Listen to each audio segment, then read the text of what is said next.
तेरे सिवा महबूब हकीकी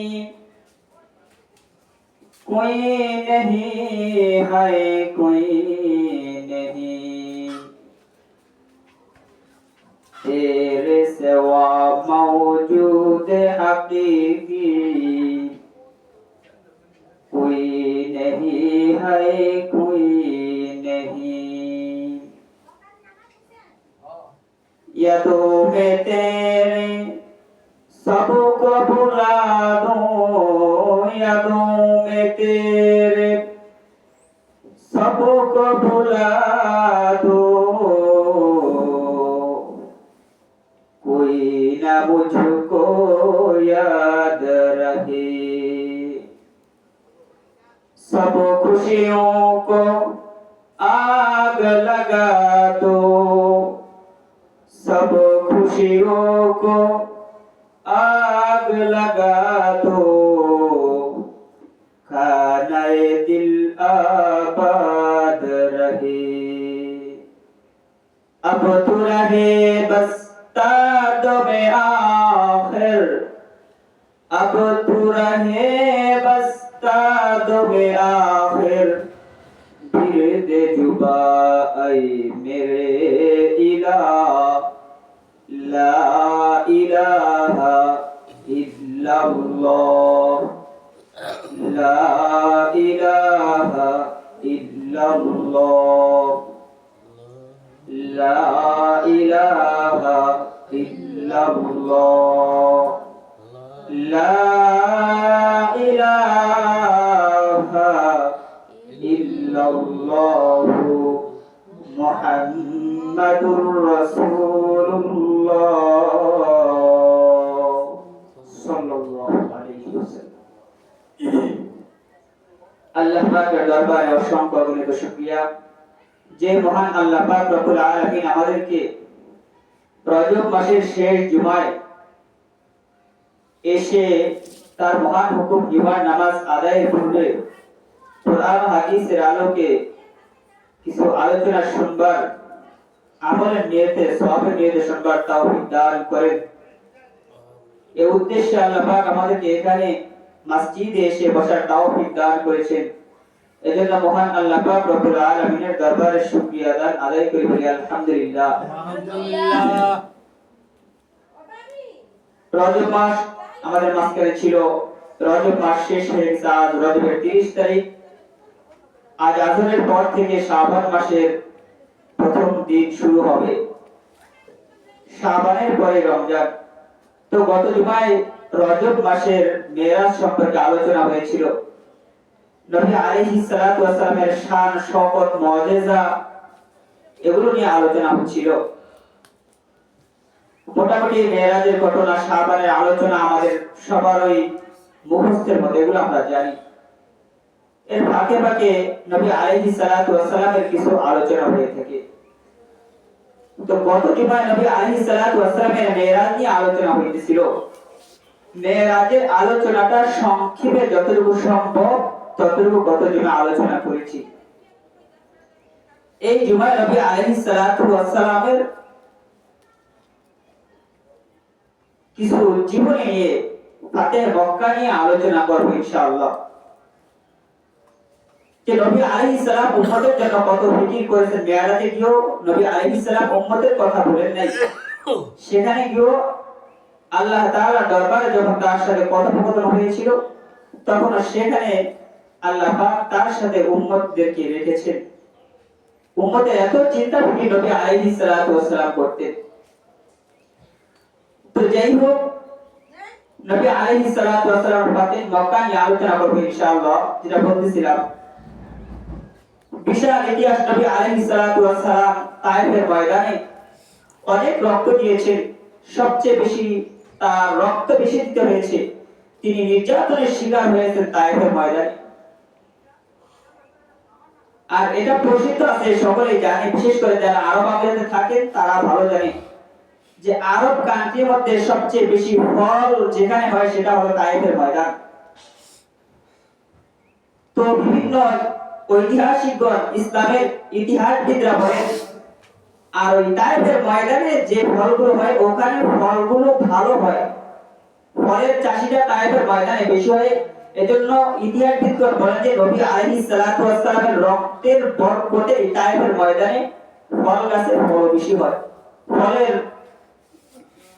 সিজনটায় ফল সবসময় ওখানে হয়, আর ফলের সমাগমটা ভালো হয়ে থাকে। নবী আলাইহিস সালাতু ওয়াস সালামের রক্ত তাইফের ময়দানে পড়েছেন এজন্য।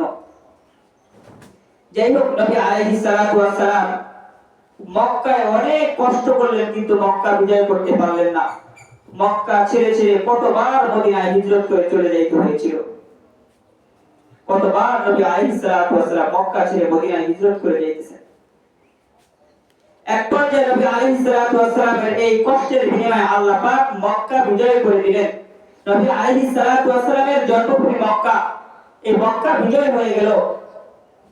লম্বা ইতিহাস। মক্কা বিজয় হওয়ার পরে নবী আলাইহিস সালাতু ওয়াস সালাম মক্কায় ঢুকতেছেন, কিন্তু কিছু কান্না আছে,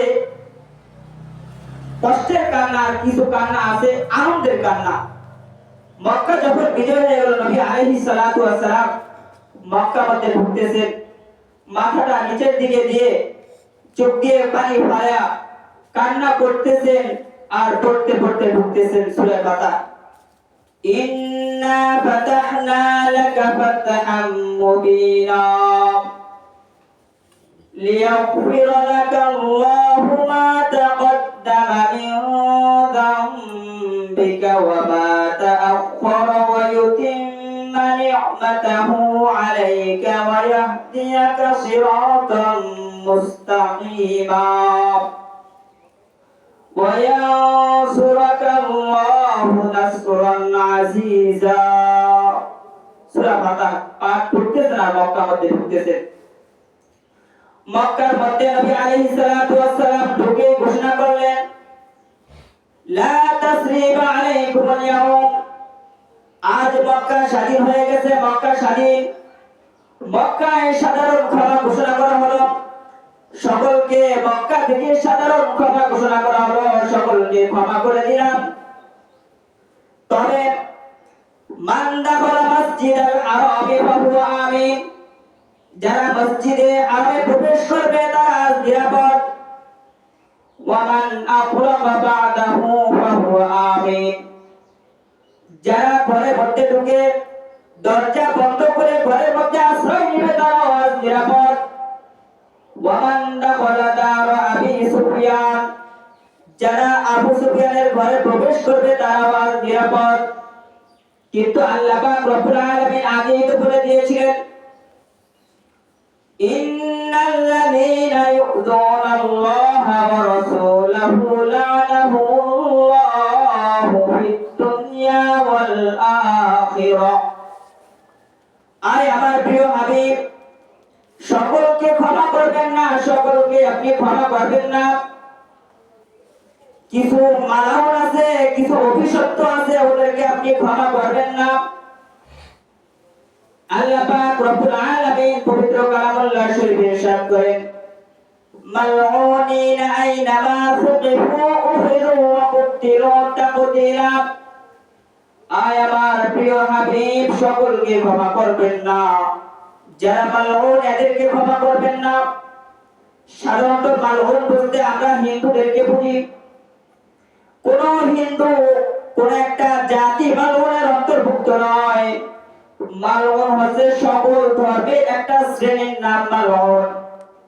মালউন হচ্ছে যারা নবী আলাইহিস সালাতু ওয়াস সালামকে গালিগালাজ করত, নবী আলাইহিস সালাতু ওয়াস সালামের কথা শুনলে গালিগালাজ করত, নবীকে অত্যন্ত ষড়যন্ত্রকার, সর্বদা ষড়যন্ত্র করার কাজে লিপ্ত থাকতো। আল্লাহ রাসূল জানেন যে আল্লাহ তাআলা জানেন যে এই মালউনদেরকে আপনি ক্ষমা করবেন না। এজন্য আল্লাহ রাসূল সাল্লাল্লাহু আলাইহি ওয়াসাল্লাম মক্কায় ঢুকে ঘোষণা করলেন, সকলকে ক্ষমা করলাম, কিন্তু 15টা মালউন আছে, অভিশপ্ত আছে, এদেরকে আজ ক্ষমা করা যাবে না। আই সাহাবায়ে কেরাম জেনে রাখো, মক্কার মধ্যে 15টা মালউন আছে, এদেরকে ক্ষমা করা যাবে না। এই 15টা মালউনকে, অভিশপ্তকে যেখানে পাবা সেখানে হত্যা করবা। আইনামা সুখিফু উখিযু ওয়া কুতিলু তাকদীরা। এই 15টাকে যেখানে পাবা সেখানেই হত্যা করবা।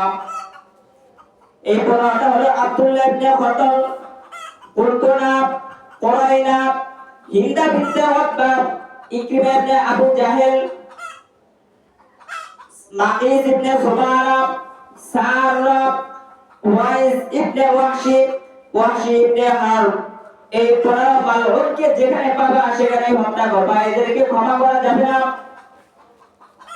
এদেরকে ক্ষমা করা যাবে না, কারণ মক্কার মধ্যে সবচেয়ে অভিশপ্ত হচ্ছে এরা। নবী আলাইহিস সালাতু ওয়াস সালাম একবার সকল কুরাইশদেরকে এক পাহাড়ের উপর থেকে ডাকলেন। পাহাড়ের উপরে গিয়ে সকলকে ডাকলেন, ইয়া আইয়ুহান নাস, হে লোক সকল, তোমরা সকলে এই পাহাড়ের নিকটে এসে আশ্রয় নেও, পাহাড়ের এই নিকটে এসে তোমরা জড়ো হও। নবী আলাইহিস সালাতু ওয়াস সালামের ডাক শুনে সকলে পাহাড়ে গেছেন, সকল কুরাইশ পাহাড়ে গেছেন, পাহাড়ে গিয়ে একত্রিত হয়েছেন।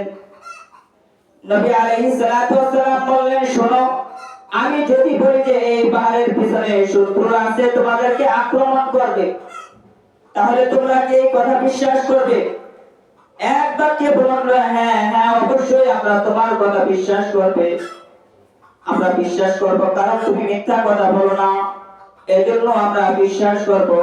যখন নবী আলাইহিস সালাতু ওয়াস সালাম বললেন, যদি বিশ্বাস করি, আমি এক আল্লাহর দাওয়াত দিছি, তোমাদের কোনো দল নাই, তোমাদের কোনো ধর্ম এগুলা সঠিক ধর্ম নয়, লা ইলাহা ইল্লাল্লাহ, এক আল্লাহকে বিশ্বাস করো, আল্লাহ ছাড়া কোনো ইলাহ নাই। যখন এই কথা বললেন, তখন কুরাইশদের মধ্যে এক ব্যক্তি ছিল মালউনের মধ্যে সবচেয়ে বড় অভিশপ্ত হচ্ছে আবু লাহাব। আবু লাহাব সাথে সাথে বলল, না না মুহাম্মদ, আব্দুল্লাহ বেটা, তুমি কি বলতেছো? তাব্বাল্লাকা ইয়া মুহাম্মদ, আয় মুহাম্মদ, তুমি ধ্বংস হও, তুমি ধ্বংস হও, তুই এটা কি বলতেছো? একথা বলার পরে সাথে সাথে ওই মজলিস থেকে আবু লাহাব, ওর হাতে কিছু ময়লা ছিল, হাদিসে আসছে ময়লাগুলো ঝাড়তে ঝাড়তে আবু লাহাব নবী আলাইহিস সালামকে গালি দিতে দিতে চলে আসছে। আবু লাহাবের মুখের ভাষা অত্যন্ত খারাপ ছিল। এই মালউন নবী আলাইহিস সালাতু ওয়াস সালামের মা বাবা তুলে বিভিন্ন ভাবে গালিগালাজ করতে করতে চলে আসলো। আবার মালউন বলে, আবু লাহাব বলে, শুনে এ পর্যন্ত মুহাম্মদ অনেকেই বলল যে মৃত্যুর পরে নাকি এটা হবে সেটা হবে, কত কিছু হবে, কিন্তু আমি আবু লাহাবের দুই হাতে আজ পর্যন্ত তো কিছু করতে দেখলাম না, কিছুই তো আমার হাতে আসলো না, আমি তো কিছুই দেখতে পাইলাম না। তাব্বাল্লাকুমা মা আরা ফীমা শাইআন লাকুমা ফীমা শাইআম মিম্মা ক্বালা মুহাম্মদ, তোমরা ধ্বংস হও। মুহাম্মদ বলে, এটা সংগঠিত হবে, এটা সংগঠিত হবে, আজ পর্যন্ত তো আমি তোমাদের মধ্যে কিছুই সংগঠিত হতে দেখলাম না। যখন মুহাম্মদ নবী আলাইহিস সালামকে বললেন আবু লাহাব যে ধ্বংস হও মুহাম্মদ, তখন আল্লাহ তাআলা বললেন, নবী আপনি চুপ থাকেন, আপনি চুপ থাকেন, এর জবাব আপনি আর দিবেন না, এর জবাব আমি আল্লাহ দিয়ে দিচ্ছি। আল্লাহ তাআলার সাথে সাথে সূরা লাহাব নাযিল করলেন, তাব্বাত ইয়াদা আবি লাহাবিন ওয়া তাব, আই আবু লাহাব, তোর উভয় হাত ধ্বংস হোক, তুই নিজেও ধ্বংস হ। সাথে সাথে আল্লাহ পাক রব্বুল আলামিন যিনি অভিশাপ গ্রহণ করবেন, তিনি আবু লাহাবের জন্য ধ্বংস করে দিলেন, আবু লাহাবের জন্য ধ্বংস অনিবার্য করে দিলেন। লম্বা ইতিহাস, আবু লাহাব ধ্বংস হয়েছে, এত নিকৃষ্টভাবে ধ্বংস হয়েছিল যে আবু লাহাবের লাশটা পর্যন্ত মানুষ হাত দিয়েও ধরে নাই। যাই হোক, আমি ওদিকে যাব না, আল্লাহ পাক রব্বুল আলামিন নবী আলাইহিস সালামকে জানিয়ে দিয়েছিলেন যে নবী আপনি চুপ থাকেন, আপনি চুপ থাকেন, এর জবাব আমি দিয়ে দিচ্ছি। আবু লাহাবকে ধ্বংসের জন্য আল্লাহ পাক সূরা নাযিল করে দিলেন। নবী আলাইহিস সালাতু ওয়াস সালাম এই কথাগুলো যখন বলতেন, বলার পরে এক পর্যায়ে আবু লাহাব বলতো, আচ্ছা আমি মানি মুহাম্মাদের কথা সত্য, যদি মুহাম্মাদের কথা সত্যই হয়, এটা যদি বাস্তবে হয়, যেদিন সত্য হবে, যেদিন সত্য আমি দেখতে পাবো যে আজ এই কথাগুলো সত্য হইতেছে, সত্য প্রমাণিত হইতেছে, ওই দিন আমার সন্তান সন্ততি, আমার স্ত্রী, আমার ধন সম্পত্তি আমি সন্তান সন্ততির বিনিময়ে ধন সম্পদের বিনিময়ে আমি ওই দিন মুক্তি নিয়ে নিব।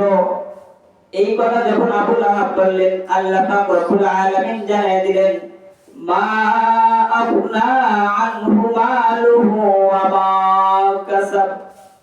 আয় আবু লাহাব, তুমি সন্তান সন্ততি ধন সম্পদ দিয়ে তুমি মুক্তি নিয়ে নিবা, মা আবনা কোনো কাজে আসবে না, আনহু মালুহু তোমার যে ধন সম্পদ আছে, মা ওয়া কাসাব তুমি যা কিছু উপার্জন করেছো এগুলো ওই দিন কোনো কাজে আসবে না, এগুলো সম্পূর্ণ বৃথা, ওগুলো দিয়ে তুমি কিভাবে মুক্তি নিবা? সাথে সাথে আল্লাহ তাআলা জানিয়ে দিয়েছেন সম্ভব না, মুক্তি নিয়ে নেওয়া যাবে না। মা আবনা আনহু মালুহু ওয়া মা কাসাব সায়াসলা নারান যাতা লাহাবিন ওয়া ইমরাআতু। অচিরেই আবু লাহাবকে অগ্নি শিখা বিশিষ্ট আগুনের মধ্যে বানানো হবে। ওয়া ইমরাআতুহু, শুধু আবু লাহাবকে নয়, আবু লাহাবের স্ত্রীকে হাম্মালাতুল হাতাব। আবু লাহাবের স্ত্রীকে এখানে হাম্মালাতুল হাতাব বললে আখ্যায়িত করা হয়েছে। ওয়া ইমরাআতুহু, তার স্ত্রীকে হাম্মালাতুল হাতাব। হাম্মালাতুল হাতাবকে আবু লাহাবের স্ত্রীকে এখানে আনা হয়েছে। সায়াসলা নারান যাতা লাহাবিন ওয়া ইমরাআতু, যে আবু লাহাবকে হচ্ছে অগ্নি শিখা বিশিষ্ট আগুনে, জাহান্নামের আগুনে বানানো হবে। এখানে আসছে আবু লাহাবের পরে সাথে থাকবে কে? আবু লাহাবের স্ত্রী উম্মে জামিল। এখানে দেখেন একটা বিষয়, মক্কার মধ্যে সবচেয়ে বড় মুশরিকদের মধ্যে সবচেয়ে বড় লিডার ছিল কে? আবু লাহাব এবং আবু জাহেল। যদি ওদের সংগঠনের মূল সংগঠনের দায়িত্বে যদি আবু লাহাব সভাপতি হয়ে থাকে, একটা উদাহরণ দিয়ে বুঝি, আমাদের তো সংগঠন যেভাবে চালায় এভাবে বুঝে গেছি, যদি আবু লাহাব সভাপতি হয়ে থাকে তাহলে আবু জাহেল সেক্রেটারি, আর যদি আবু জাহেল সভাপতি হয়ে থাকে তাহলে আবু লাহাব সেক্রেটারি। এখানে আবু লাহাবের কথা আনছেন আল্লাহ পাক, আবু লাহাবের কথা আনার পরে আবু জাহেলের কথা আনা উচিত ছিল না, কারণ সবচেয়ে বড় পাপিষ্ঠ ছিল আবু লাহাব এবং আবু জাহেল। এই দুইটা নবী আলাইহিস সালামের সবচেয়ে বড় ষড়যন্ত্র লেগে থাকতো। এখানে আবু লাহাবের কথা আনছেন কিন্তু আবু জাহেলের কথা আনেন নাই। আবু জাহেলের কথা আয়না আবু লাহাবের সাথে সাথে আবু লাহাবের স্ত্রী উম্মে জামিলের কথা আনার কারণ কি?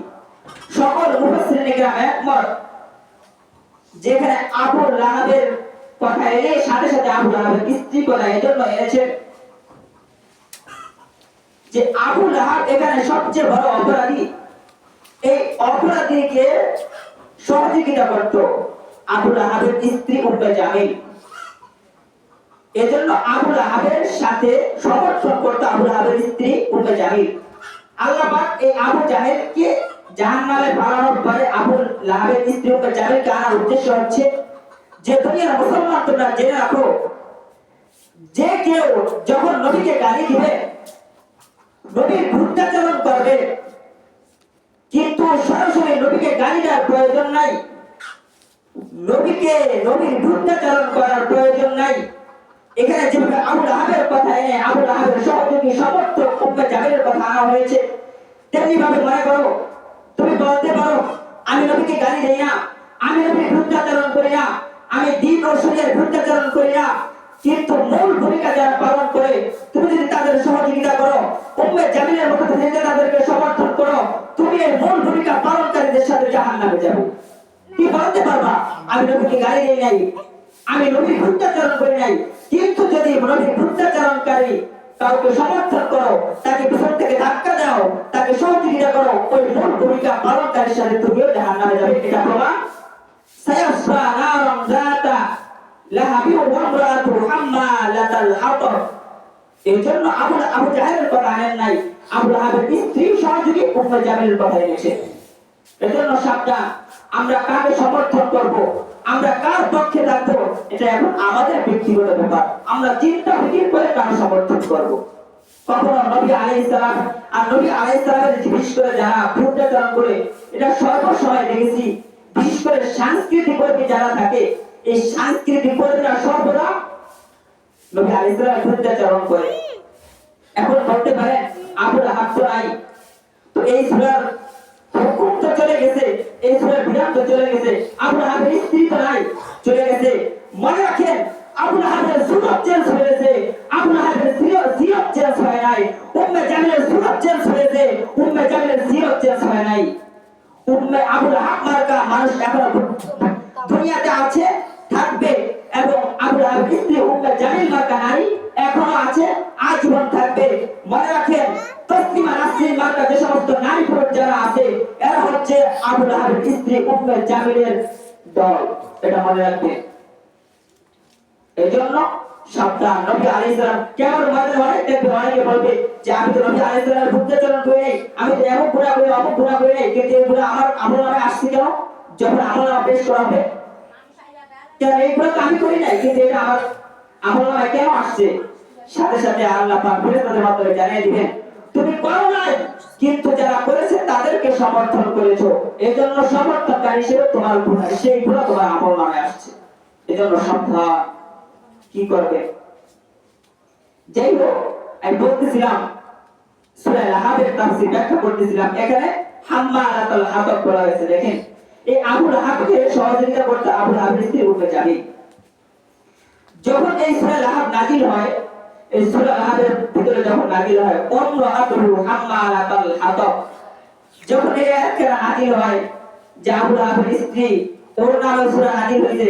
এমনি তো আবুল হাবের স্ত্রী উম্মে জামিল কর্কশ মেজাজি ছিলেন, খুব রাগী মেজাজি ছিলেন। যখন শুনলো যে ওর নামে সূরা নাযিল হয়ে গেছে, তখন সাথে সাথে জানার পর সাথে সাথে পাথর একটা হাতে নিয়েছেন, পাথর একটা হাতে নিয়ে মক্কার দিকে দৌড়ে গেছেন। নবী আলাইহিস সালাতু ওয়াস সালাম আবু বকর রাদিয়াল্লাহু তাআলা আনহু কাবার মধ্যে বসা, দূর থেকে আবু বকর রাদিয়াল্লাহু তাআলা আনহু দেখতেছেন ওই উম্মে জামিল আসতেছে। নবী আলাইহিস সালামকে ওমর বলতেছেন, ইয়া রাসূলুল্লাহ, উম্মে জামিল তো আসতেছে, উদ্দেশ্য তো খারাপ। আল্লাহ রাসূল সাল্লাল্লাহু আলাইহি ওয়াসাল্লাম বললেন, আয় আবু বকর, চিন্তা করো না, চিন্তা করো না, কারণ আমার মাওলা কি বলে জানো? ওয়া ইযা ক্বারাতাল কুরআনা জাআলনা বাইনাকা ওয়া বাইনাল লাযীনা লা ইউমিনুনা বিল আখিরাতি হিজাবান মাসতুরা। হে আমার নবী, আপনি যখন কালামুল্লাহ শরীফের তেলাওয়াত করবেন, আর যখন আপনার দিকে আপনার বিরোধী, আপনার বিরুদ্ধে ষড়যন্ত্রকারী, আপনার দুশমন এখানে আসবে, আপনাকে ষড়যন্ত্র করার উদ্দেশ্যে আসবে, তখন আপনার এবং আপনার দুশমনের মাঝখানে আমি হিজাব মাসতুরা, নিরাপত্তার পর্দা দিয়ে দিবে, ওরা আসবে ঠিক আপনাকে দেখবেই না।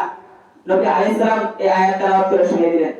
আবু লাহাবের স্ত্রী উম্মে জামিল আসছে, আসার পরে নবী আলাইহিস সালামকে দেখতেছে না, দেখতেছে আবু বকরকে, দেখে বলতেছে, আয় মোল্লা, মুহাম্মদ কোথায়? তখন মোল্লা বলে না, আমি সময়ের শব্দ দিয়ে বলতেছি, কারণ বর্তমানে যারা মোল্লা বুঝে কালে বুঝে থাকে তারা আমাদেরকে এইভাবে একটা টুকুচারণ করে থাকে, এই মোল্লা কি হইছে? এবার উম্মে জামিল কর্কশ করে আয়েশা, এই মোল্লা, ওমর, মুহাম্মদ কোথায়? এখন ওমর যদি বলে যে লা আদরি, আমি জানি না, তো ওমর মিথ্যাবাদী হয়ে যায়, ওমর মিথ্যাবাদী হয়ে যায়, বলে সিদ্দিক নাম কাটা যায়, সত্যবাদী নাম কাটা যায়। ওমর দেখেন কেমন জ্ঞানী, কেমন বিচক্ষণ লোক ছিল। ওমর আসলে বিচক্ষণ ছিলেন, চালাক ছিলেন, কিন্তু সরল সোজা ছিলেন, ওমর বোকা ছিলেন না। আজ বর্তমানে যারা ওমরের সমর্থক, ওমরের জ্ঞানী জ্ঞানী, এলমে ওহী জ্ঞানী, এদেরকে মানুষ বোকা ভাবে। আসলে বোকা তো যারা এলমে ওহী পেয়েছে, যাদের মধ্যে কোরআন ও হাদিসের জ্ঞান এসেছে, যারা আল্লাহ তাআলার বিধিবিধানকে চিনেছে। বোকা এরা নয়, বোকা হচ্ছে তারা যারা আল্লাহ তাআলার কোরআন, আল্লাহ তাআলা এলমে ওহী থেকে পরিচিত হয়েছে, যারা কম নামাজ রোজা এই জিনিসগুলোকে এলমে তার কাছে নাই, সে বোকা তো সে বোকা অমর না। দেখেন, এই ঘটনার পরিপ্রেক্ষিতে আরেকটা কথা মনে আসছে। ওমর রাদিয়াল্লাহু তাআলা আনহু নবী আলাইহিস সালাতু ওয়াস সালাম মদিনায় হিজরত করে চলে যাচ্ছে, কারণ মক্কার মধ্যে ঘোষণা আছে যে মুহাম্মদকে ধরে নিতে পারবে তাকে 100 উট পুরস্কার দিব। কেন? যে মুহাম্মদকে ধরে নিতে পারবে মুহাম্মদকে হত্যা করবে, যে ধরে দিবে তাকে 100 উট পুরস্কার দিব। এই ঘোষণা পুরো মক্কা উলিতে উলিতে ছড়িয়ে পড়ছে। যেখানে নবী আলাইহিস সালামকে আবু বকর উবাইদুল্লাহ কাউকে ছিলেন না, সেই নবী খবর গেছে, সবাই মুহাম্মদকে বলতেছে, কারণ ধরতে পারলে যে 100 উট পুরস্কার পাবো, অনেক টাকা, কোটি কোটি টাকার সম্পদ পাইতেছি। এজন্য নবী আলাইহিস সালাতু ওয়াস সালামকে বুঝতেছে। নবী আলাইহিস সালাতু ওয়াস সালাম এই ঘোষণা শুনে নবী আলাইহিস সালাম মক্কা থেকে হিজরত করে মদিনা চলে যাইতেছেন। এই যাওয়ার পথে ওমরের সাথে নবী আলাইহিস সালাম এক কাফেলার সামনে পড়ছেন। এক কাফেলার সামনে পড়ার পরে বলতেছে, মাম্মা, এটা কে তোমার সাথে? আবু বকরকে বলতেছে, তোমার সাথে এটা কে? এখন আবু বকর রাদিয়াল্লাহু তাআলা দেখেন বলতেছিল কেমন বিচক্ষণ, যদি বলেন লা আরিফা, চিনি না, তাহলে সে মিথ্যাবাদী হয়। আর যদি বলতে হাজার নবী মুহাম্মদ, এটা নবী মুহাম্মদ, তাহলে তো নবী আলাইহিস সালামকে গ্রেফতার করে নিয়ে যায়। নবী আলাইহিস সালামকে বাঁচালেন এবং তিনিও মিথ্যাবাদী থেকে বাঁচলেন। এজন্য বললেন হাযা রাজুল ইয়াহদিনি, এই লোকটা আমাকে পথ দেখায়। তো যে কাফেররা জিজ্ঞেস করতে ধরার জন্য, ওই ব্যক্তিরা মনে করছে কি এই লোকটা মনে হয় মুহাম্মদ মানে আবু বকরকে ডানে বামে সোজা রাস্তা দেখায়, যে এদিকে না এদিকে, এদিকে না এদিকে রাস্তা দেখায়। কিন্তু ওমর রাদিয়াল্লাহু তাআলা আনহু মনের মধ্যে একটা উচ্চ শব্দ রেখেছেন, হাযা রাজুল ইয়াহদিনি ইলাল জান্নাহ, এই লোকটা আমাকে জান্নাতের দিকে পথ দেখায়। পুরো চলে গেছে। আবু বকর রাদিয়াল্লাহু তাআলা আনহু ইলাল জান্নাহ এই বাক্যটাকে উচ্চারণ রেখেছেন। এজন্য ওরা ভাবছে কি যে লোকটা মানে একে পথ দেখায় সাধারণ পথ, কিন্তু আমাকে যে জান্নাতের দিকে পথ দেখায় এইটা বলে না। এটা গোপন আছে। আরবি ভাষার একটা ব্যাকরণ নিয়ম, উচ্চ রাখা যায়। কোরআনে অনেক শব্দ উচ্চ আছে। যাই হোক, এভাবে আবু বকর রাদিয়াল্লাহু তাআলা সেখান থেকে নবী আলাইহিস সালাতু ওয়াস সালামকে বাঁচিয়ে দিলেন। এবং আজকে আর সময় নেই, এই ধারাবাহিক আলোচনা ইনশাআল্লাহ